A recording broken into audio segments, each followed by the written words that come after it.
Você tem uma tarefa importante: reconciliar as pessoas com Deus.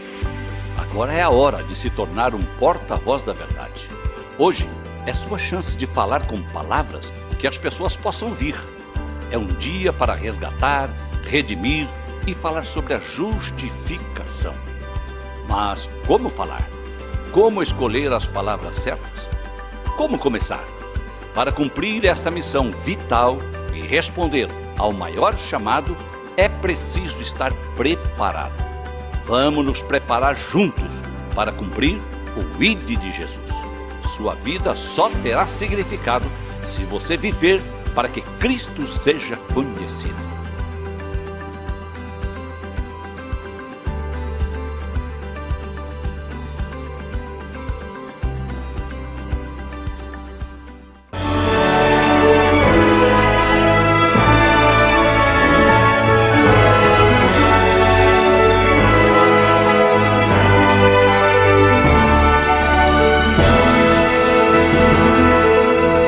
Subsídios. Lições Bíblicas Adultos. Lição 9. Uma família nada perfeita. Uma família nada perfeita. Esse é o título da lição 9 que estamos estudando nesse trimestre. Eu gostaria de inicialmente dizer a todos que seria muito útil e importante que vocês adquirissem o livro que acompanha esta revista. Porque no livro nós fazemos uma ampliação do assunto de modo a explicar de forma mais detida e especial sobre alguns conceitos importantes. Imaginem os senhores professores e de escola dominical, a situação em que eu estou feliz por poder transmitir a vocês com coragem, com ousadia, mas com tremor na presença de Deus, assuntos graves, assuntos sérios, assuntos que normalmente nós não temos coragem de tratar de forma direta nos púlpitos das nossas igrejas. Mas o nosso povo acompanha e sabe das coisas que estão acontecendo. E é por isso que esse assunto agora é um assunto bem sério, porque trata da família de um dos homens mais amados, não só em Israel, mas amado no meio cristão por ser o grande Davi, o rei Davi.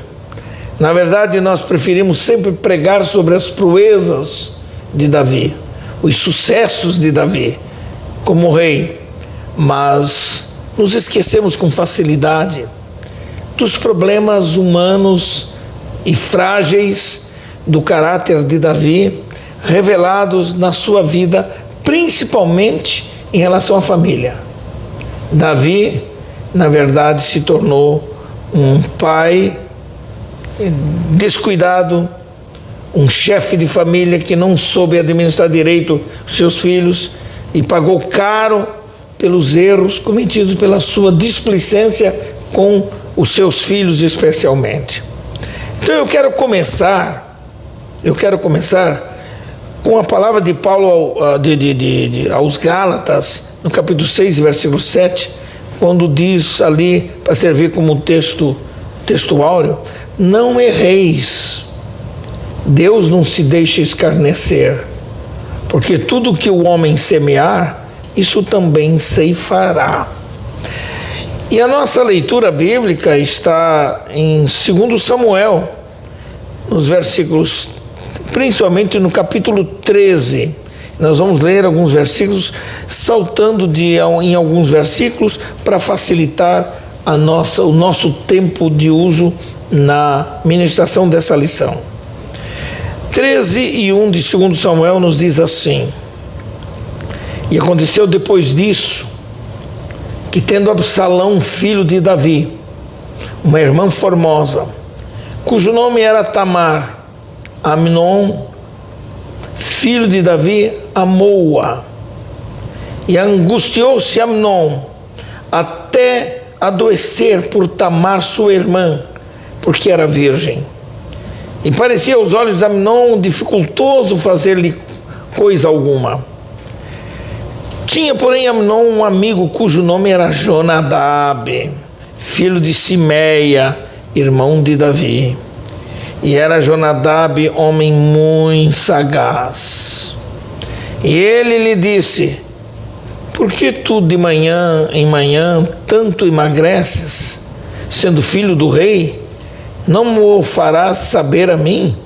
Então lhe disse Amnon: amo a Tamar, irmã de Absalão, meu irmão. E Jonadab lhe disse: deita-te na tua cama e finge-te doente. E quando teu pai te vier visitar, dize-lhe: peço-te que minha irmã Tamar venha e me dê de comer pão e prepare a comida diante dos meus olhos, para que eu a veja e coma da sua mão. Agora o versículo 8. E foi Tamar à casa de Amnon, seu irmão. Ele, porém, estava deitado. Ela tomou a massa e a amassou, fez bolos diante dos seus olhos e cozeu os bolos. E chegando-lhes para que comesse, pegou dela e disse-lhe: vem deitar-te comigo, irmã minha. Porém, ele não quis dar ouvido à sua voz. Sendo mais forte do que ela, a forçou e se deitou com ela. Depois Amnon a aborreceu com grandíssimo aborrecimento, porque maior era o aborrecimento com que a aborrecia do que o amor com que a amara. E disse-lhe Amnon: levanta-te e vai-te. Que história triste nós temos aqui. Nesta lição, queremos tratar de um problema muito sério e muito mal compreendido, especialmente na igreja. Trata-se de uma história dramática que envolve o pecado de incesto de um dos filhos do rei Davi. A história envolve dois meio-irmãos, Amnon e Tamar. E aconteceu no contexto de uma família, cujo chefe da família era Davi, o rei amado de Israel.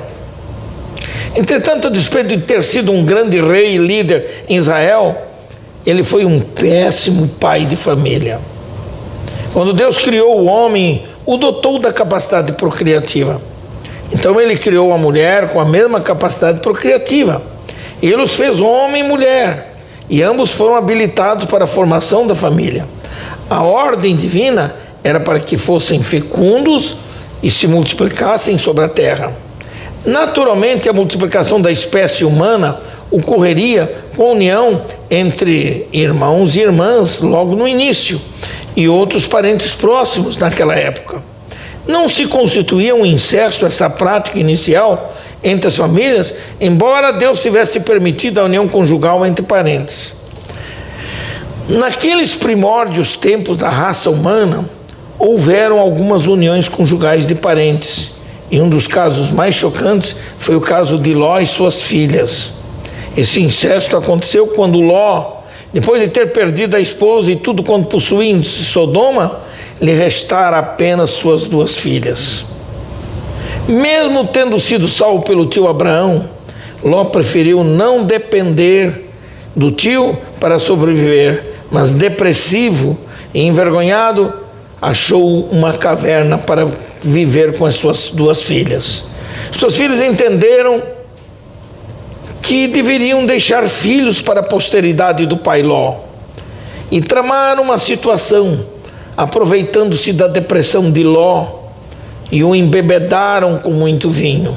Então, cada uma delas se deitou com o pai e o incitaram a ter relações sexuais com elas. As duas engravidaram e deram à luz a filhos. A primogênita deu à luz um filho e o chamou Moabe, que é o pai dos moabitas. E a segunda, mais nova, também deu à luz um filho e chamou Benjamim, o pai dos amonitas. Sem dúvida, foi um incesto para o qual não havia leis para impedi-lo, lamentavelmente, naquela época. Porém, com a multiplicação da espécie humana, Deus, então, orienta, especialmente a Moisés, e Deus proibiu com veemência a prática de casamento entre parentes próximos.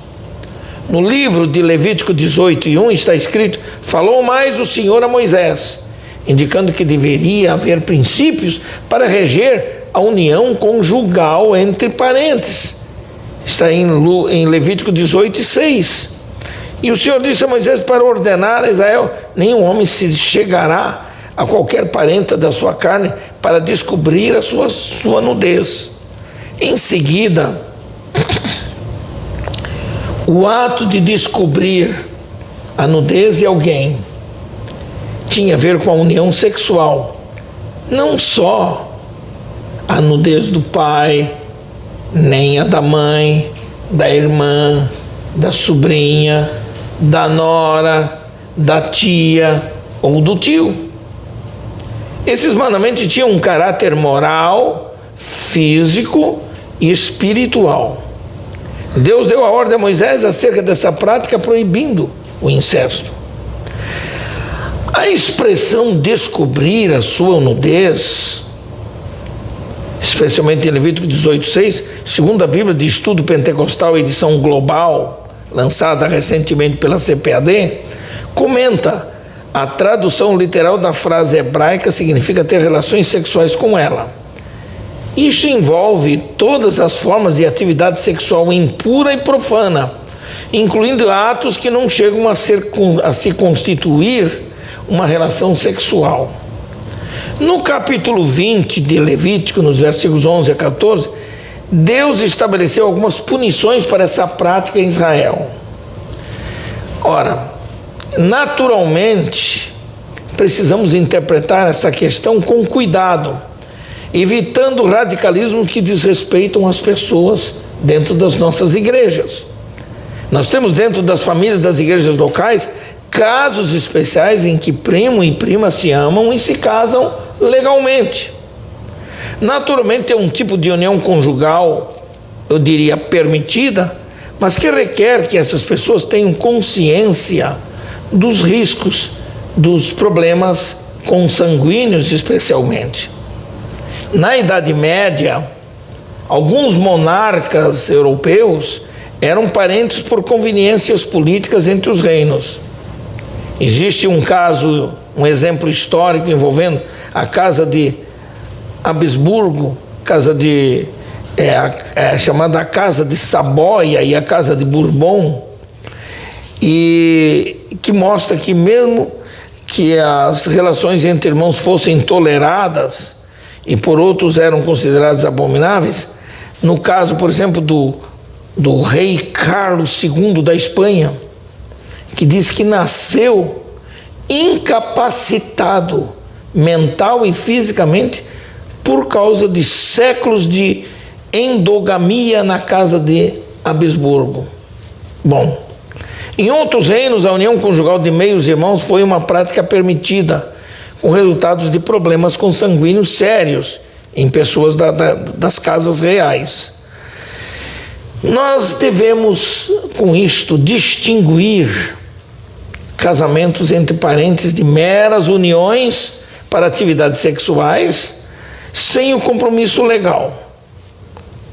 E aí se constituiria em adultério, fornicação, prostituição, coisa semelhante. A justificativa mais plausível e aceitável no seio da sociedade é aquilo que se chama de endocruzamento, ou seja, o acasalamento de indivíduos que são geneticamente próximos. Nós devemos agir e analisar esse assunto considerando duas perspectivas: a união permitida e a união condenada.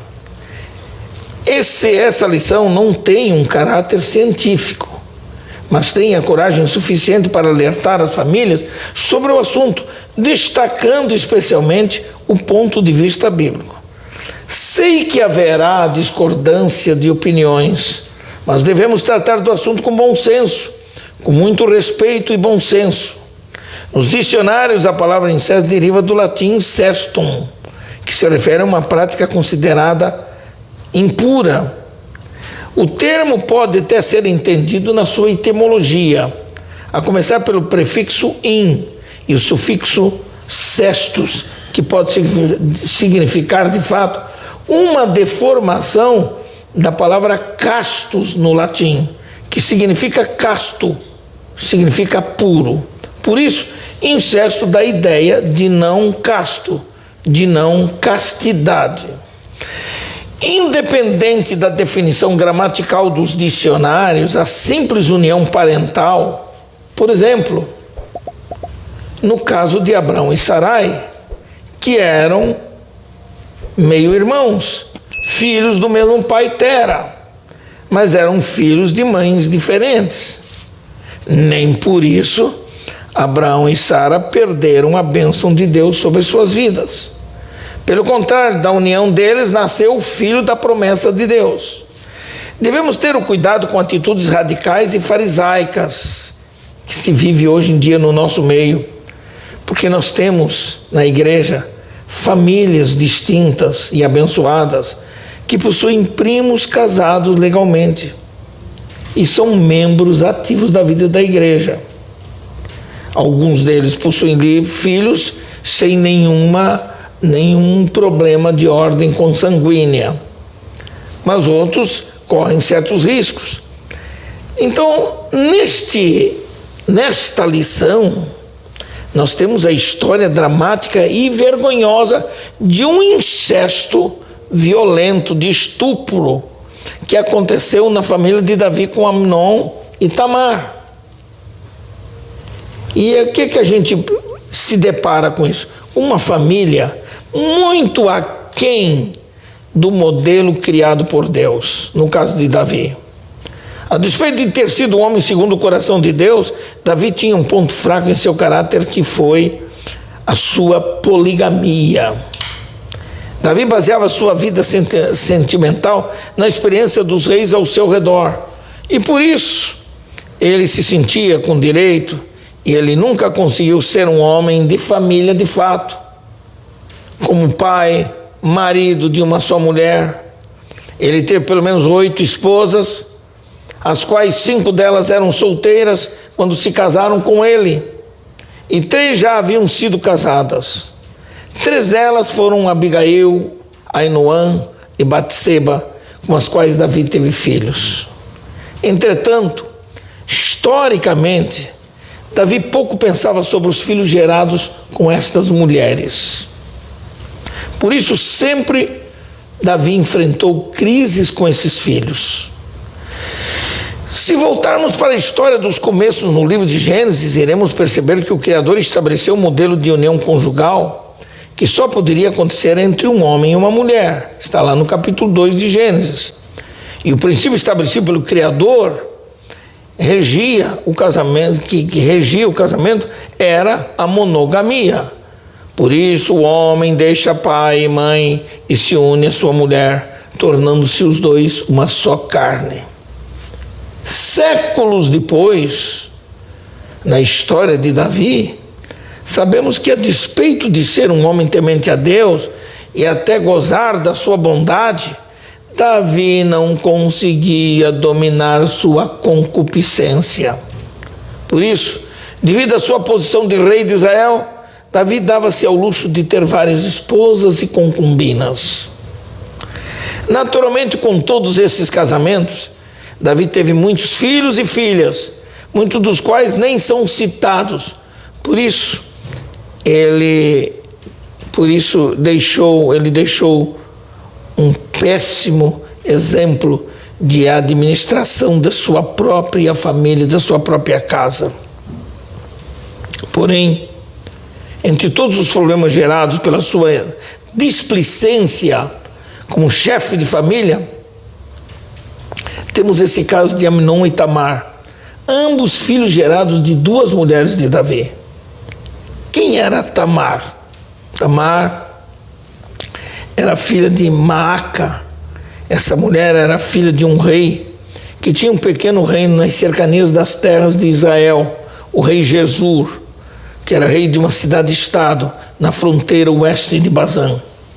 Naturalmente, por alguma negociação de amizade e comércio, Davi deve ter negociado com o rei Jesur para ter a mão de sua filha Maaca, a qual, segundo a história diz, era uma bela mulher e virgem, e com ela nasceu-lhe Tamar.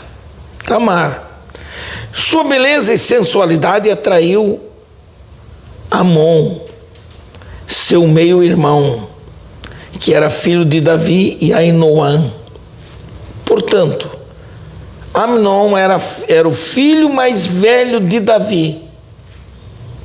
Davi e Ainoã.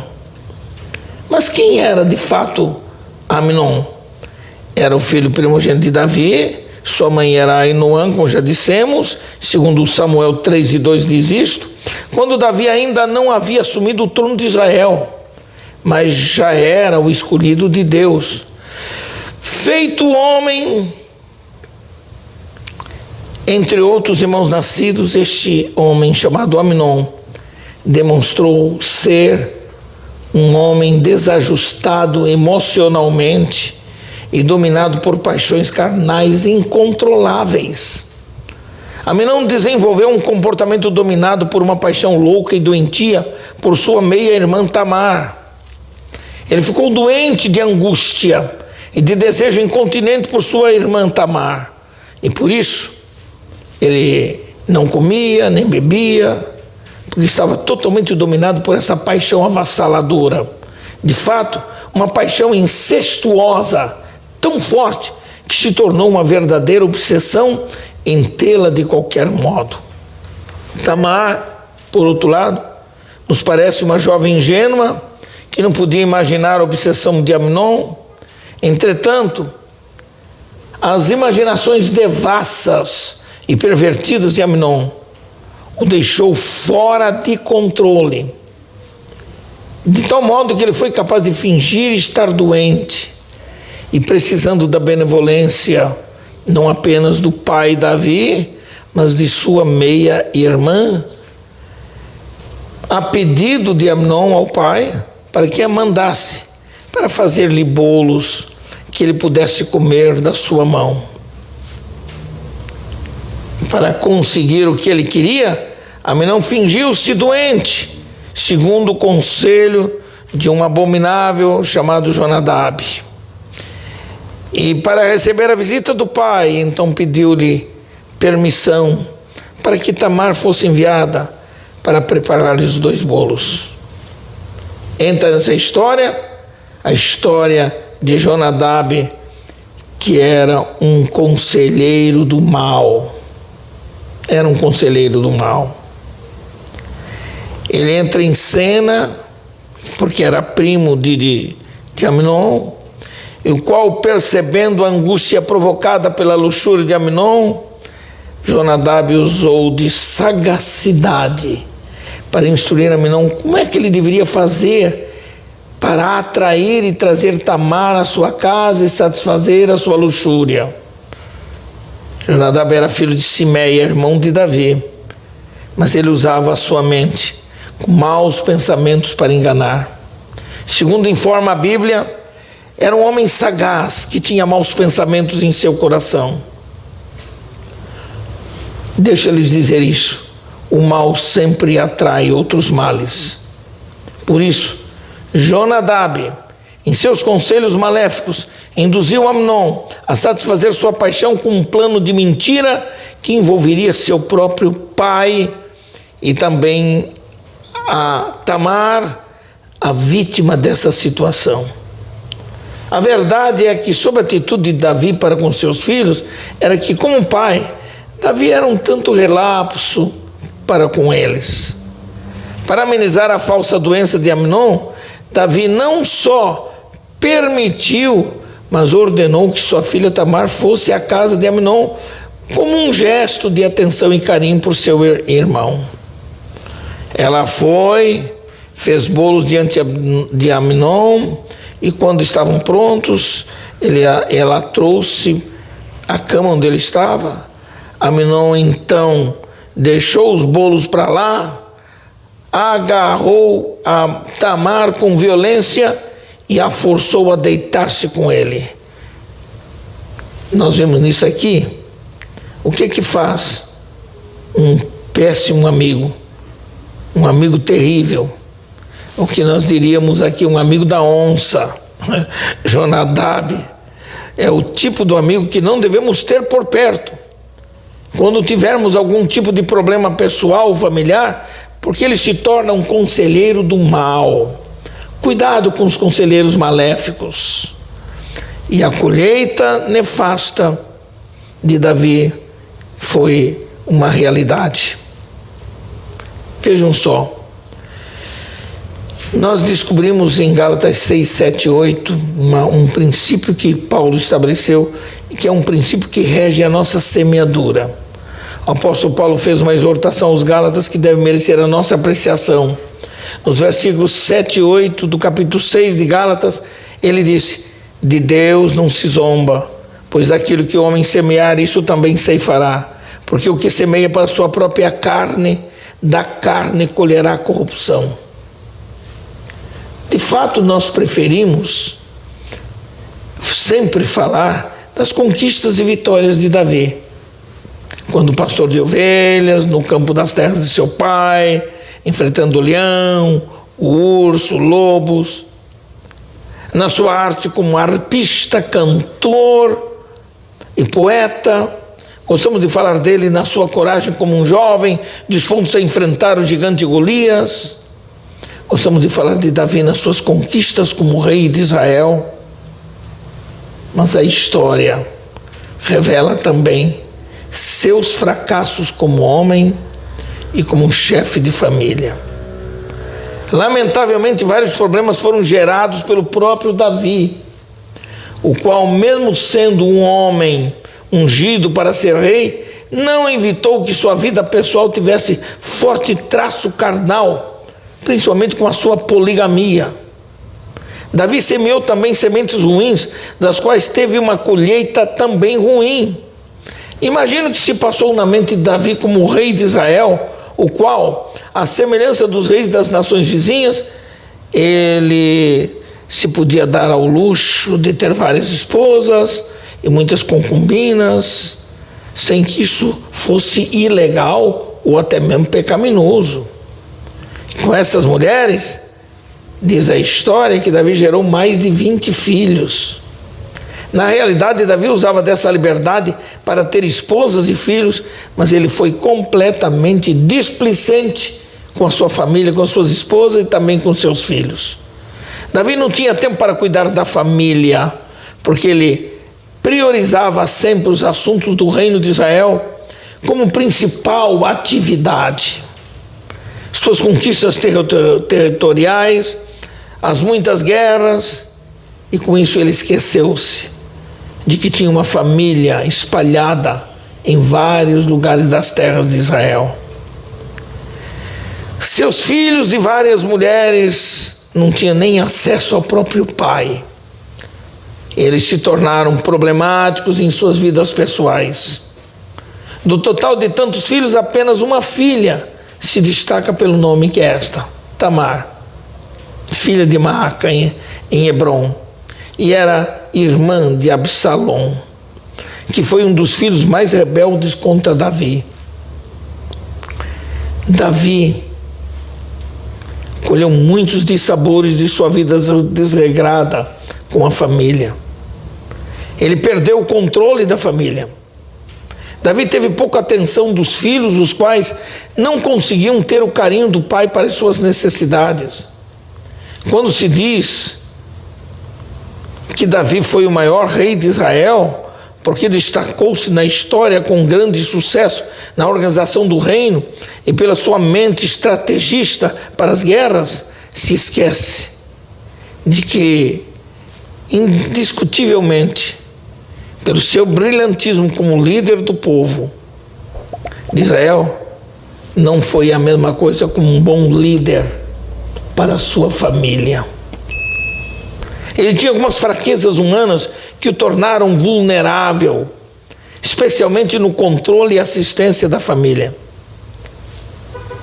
A história mostra na Bíblia que seus filhos se tornaram indisciplinados, rebeldes, a ponto de se rebelarem contra o próprio pai, como foram um caso de Absalão e Adonias, por exemplo. Meu Deus do céu! Segundo a educação judaica, a função do pai é o de prover e proteger a família, cabendo à mãe os cuidados básicos da criação dos filhos. Entretanto, a educação cristã coloca pai e mãe com a responsabilidade de construir uma ponte de confiança com os filhos. A liderança do lar é compartilhada entre pai e mãe. Na história de Davi, ele perdeu o bom senso quando cometeu alguns crimes. E os crimes cometidos por Davi resultaram de uma postura egoísta em que tudo era voltado para si mesmo. Por exemplo, um dos pecados cometidos por Davi foi o adultério. Tinha tantas esposas e concubinas, mas ele preferiu o adultério com uma mulher casada de um dos seus soldados mais fiéis, o qual, parecendo não se contentar com as esposas e com as concubinas que tinha, deixou-se dominar por um apetite sexual pela mulher de um dos seus mais fiéis soldados. Enquanto seu exército estava no campo de batalha, Davi ficou no seu palácio.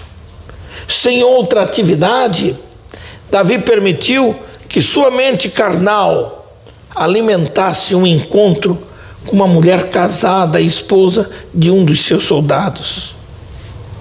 Davi pagou caro pelo seu pecado e semeou a semente da carne, não apenas no seu coração, mas também no coração de seus filhos, que entendiam que podiam fazer o que bem entendessem. Por esse pecado de adultério, para tentar escondê-lo, Davi tramou até mesmo o assassinato de Urias, marido de Batseba, a mulher com a qual ele adulterou. Parece que Davi havia parado de orar a Deus, porque seu coração estava dominado por paixões que se tornaram a tônica da vida errada de seus filhos. E então aconteceu o problema do incesto na família. Para encobrir seu pecado de adultério, Davi imediatamente soube que não poderia esconder seu adultério por muito tempo. Por uma influência demoníaca em sua mente, Davi tramou um modo de dissimular seu pecado, ordenando que Urias viesse a Jerusalém para dormir com sua esposa adúltera e depois tentar passar para Urias o filho do seu adultério. Mas Urias chegou, de alguma razão, não sei se Urias soube ou não soube de alguma coisa, mas Urias não aceitou a proposta de dormir em casa. Davi enviou uma mensagem selada para o general do seu exército, que pedia a que Urias fosse colocado no fronte da guerra para ser morto mais rapidamente pelo inimigo. Davi foi covarde e foi assassino, porque ele não conseguiu evitar as consequências do seu pecado. Quando o profeta Natã apareceu a ele, incisivo e fiel, a mensagem divina disse a Davi: eis que da tua própria casa suscitarei o mal sobre ti, e tomarei tuas mulheres à tua própria vista, e as darei a teu próximo, o qual se deitará com elas em plena luz deste sol. Meu Deus do céu! Segundo Samuel 1:21, não demorou muito para que um dos filhos de Davi armasse uma tenda diante de todo o povo e coabitasse com uma das esposas do próprio pai. Outro caso alarmante foi o filho mais velho, Amnon, quando estuprou a sua própria irmã Tamar. A consequência inevitável foi o ódio alimentado por Absalão, até matar seu irmão Amnon com vingança pelo estupro de sua irmã Tamar. Muito bem, para encerrar esse assunto, o Código Civil e Penal do Brasil aprovou em 2021 um substitutivo ao projeto de lei 4.224/21, que passou a prever a criminalização do incesto. Então se pergunta, o que é o incesto? É a relação sexual entre duas pessoas da mesma família. Tornou-se difícil definir até que grau é considerado incesto, uma vez que temos exemplos na Bíblia de casamentos por consentimento mútuo entre parentes, tais como Abraão e Sara, que tinham o mesmo pai. De algum modo, Deus consentiu nessa relação, porque Abraão e Sara se tornaram pais do filho da promessa de Deus. Deve haver cuidado da nossa parte no julgamento dessas questões e fazer distinção dos fatos, até porque conhecemos alguns casos de boas famílias na igreja, que são obreiros, que são pessoas fiéis, dizimistas, principalmente quando primos que se amaram sinceramente e se casaram de forma ordeira. O grande problema está quando o incesto é violento, forçado e estuprador. Esse foi o caso de Amnon e Tamar. Ela foi tomada à força contra sua vontade, mas Amnon, dominado por um sentimento pervertido e violento, praticou incesto violento. Esse caso do incesto de Amnon e Tamar envolve uma história dramática em tudo isso aí, porque Amnon estava dominado por um sentimento destrutível de uma paixão sexual doentia por sua meia-irmã Tamar. Sua paixão incestuosa e repugnante tornou seus desejos sensuais uma ação incontrolável, porque sabia que Tamar era virgem. Para tê-la, tramou por orientação do sagaz Jonadab, usando de sutileza e mentira para o seu próprio pai, que consentiu e ordenou que sua irmã fosse fazer bolos para o seu irmão doente. Depois de tudo isto, nós conhecemos a história triste. Ele tentou forçá-la e a forçou. Ela rejeitou o seu pedido e declarou a Amnon que tal comportamento não podia acontecer em Israel. Mas ele, obsessivo por ela, quando percebeu que não a teria na cama por livre, espontânea vontade, com força bruta, e sendo mais forte que ela, a tomou nos braços e a fez deitar-se com ele até satisfazer seu desejo doentio. Logo depois, Tamar foi humilhada por Amnon, que a expulsou da casa, e ela teve que sair depois de sua humilhação. Tamar saiu pelo meio da rua, rasgando seus vestidos coloridos, colocando cinza sobre a cabeça. E diz a Bíblia que ela foi se andando e clamando de vergonha, até chegar à casa de seu irmão Absalão. O velho pai Davi soube do acontecido. E diz a Bíblia que ele irou-se muito, mas não fez nada para acalmar o coração da filha, nem tampouco para punir o filho estuprador. O incesto, feminicídio, é o que aconteceu com Tamar. Ela foi violentamente estuprada. Absalão, o irmão de Tamar, de natureza vingativa, alimentou essa vingança e 2 anos depois deu ordem aos seus moços para que matassem Amnon. Quando Davi teve notícias da morte do seu primogênito, diz a Bíblia que ele rasgou os seus vestidos e, com a consciência pesada, Davi não pôde evitar o assassinato de seu filho mais velho, Amnon. Davi sabia então que era o fruto do seu pecado. Que lições aprendemos com as 3 principais fraquezas da vida de Davi? Em primeiro lugar, a primeira fraqueza de Davi foi priorizar exageradamente as questões públicas do seu reino a ponto de perder o controle sobre a sua própria família. A displicência de Davi para com os atos errados dos seus filhos lhe trouxe muitas tristezas. Davi foi um homem de paixões viris e se deixou dominar por essas paixões. Ele perdeu o controle da família porque não tinha tempo para esta família. A segunda fraqueza de Davi foi a entrega de Davi à impetuosidade das suas paixões. Davi era um homem impetuoso em tudo que fazia. Mesmo tendo várias esposas e concubinas, Davi se deixou dominar pela concupiscência dos olhos. Quando viu do terraço do seu palácio uma linda mulher tomando banho no terraço de uma pequena casa perto do palácio, mandou buscá-la e adulterou com ela. Na verdade, ali foi uma luxúria mútua, porque o que estava fazendo esta mulher no eirado da sua casa, tomando banho, exatamente no lugar que podia ser vista pelos olhos de Davi no seu palácio? Bom, a luxúria não foi refreada e ele caiu no laço do passarinheiro. A terceira fraqueza de Davi foi a de tornar-se dominado pela autossuficiência e pelo orgulho. Quando o sucesso sobe a cabeça, perde-se a noção de perigo.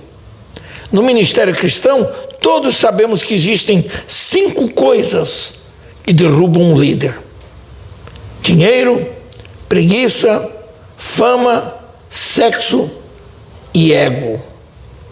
Quantos líderes alcançaram êxito em seus ministérios, mas de repente se descuidam e caem fragorosamente?